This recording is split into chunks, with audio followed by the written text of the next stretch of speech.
Assalamualaikum. Terus gimana itu? Kalau muter bisa. Jembatannya enggak Amin. banjir. Jembatannya enggak banjir. Jembatan nggak banyak. Jembatannya banjir juga. Enggak. Ya itu Tanah Timur gasnya. Sama ya kan? Enggak banjir. Makan.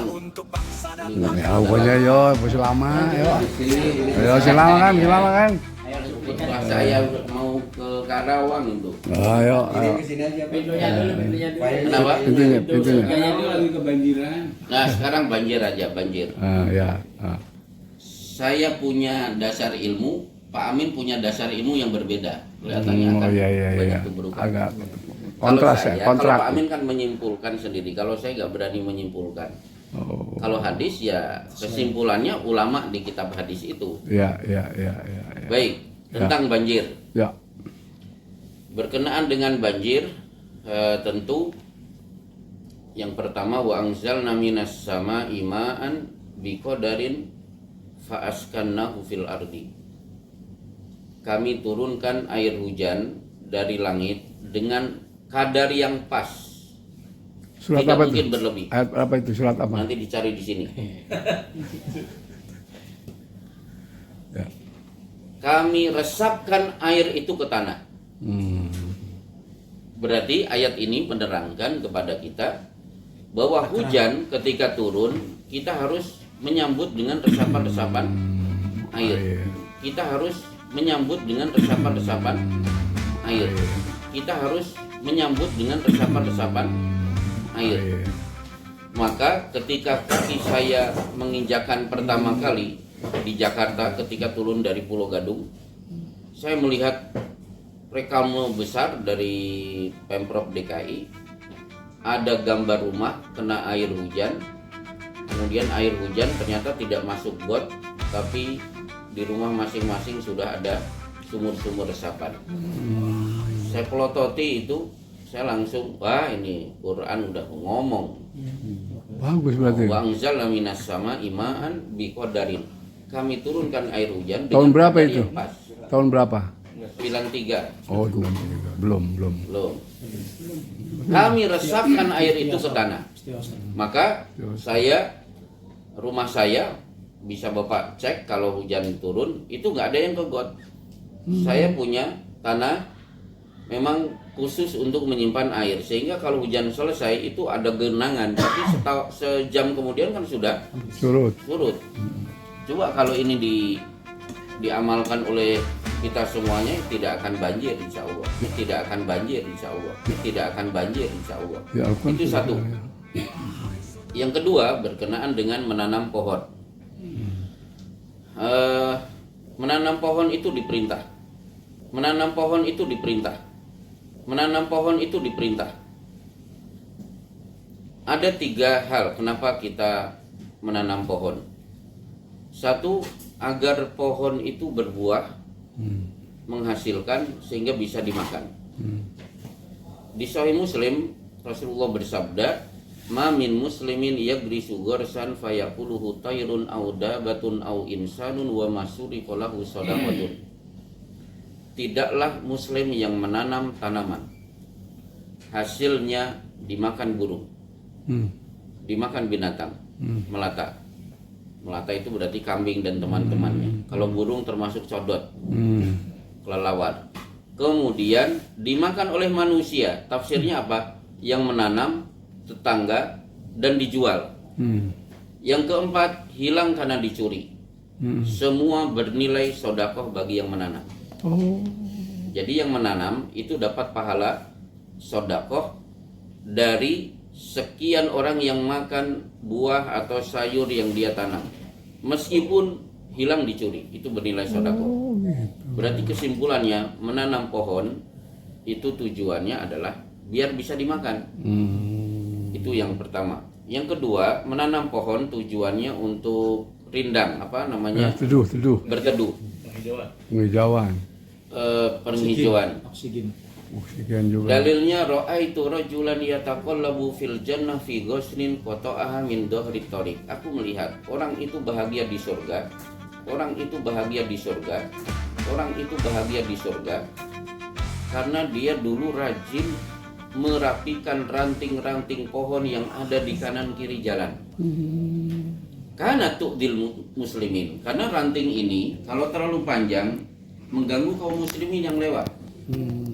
Berarti pohon kanan kiri jalan itu harus ditanam demi penghijauan. Oh, gitu ya. Maka kemarin saya baca artikel, betul pemerintahan Belanda itu dulu kanan kiri jalan itu pohon asem. Iya.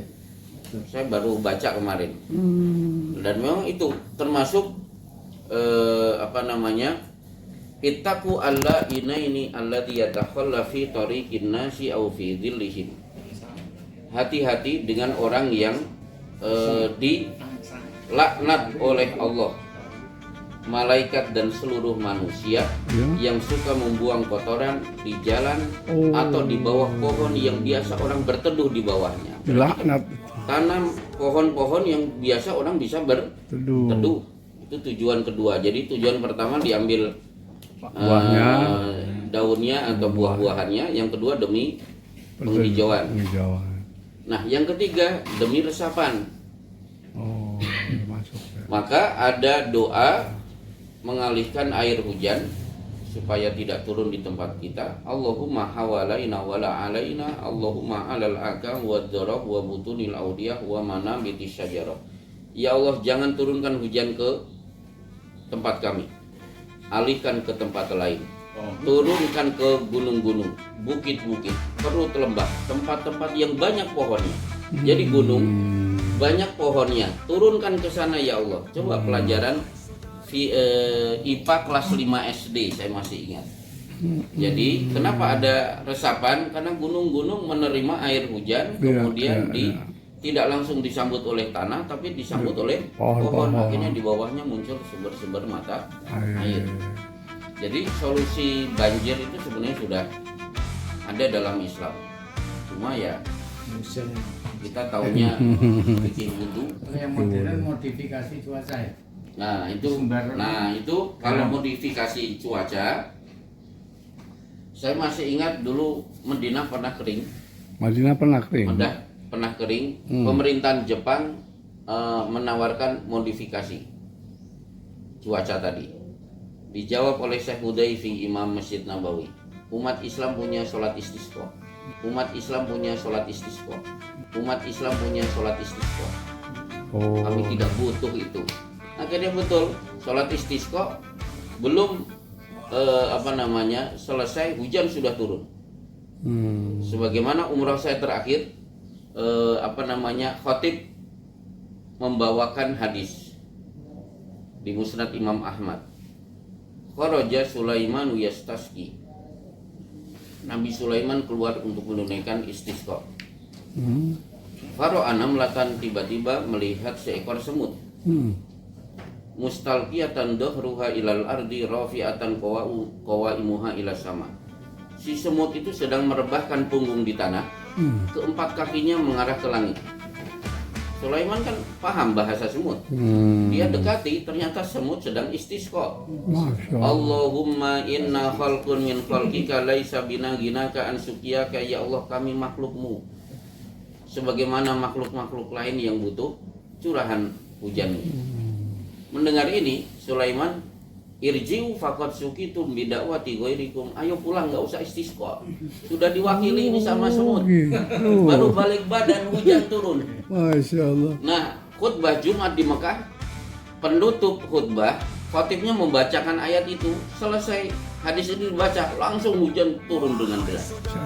Di Mekah, saya kurang tahu. Ya mungkin kedekatan si Imam Masjidil Haram dengan Allah kan, baru dibacakan itu sudah hujan begitu turun dengan lebat. Jadi kalau rambu-rambu Islam dilaksanakan, rambu-rambu Islam dilaksanakan, insya Allah tidak mungkin akan terjadi banjir. Semua sudah mafaratna fil kitab min syai'. Tidak mungkin ada satupun permasalahan kecuali pasti dibahas dalam Alkitab ini.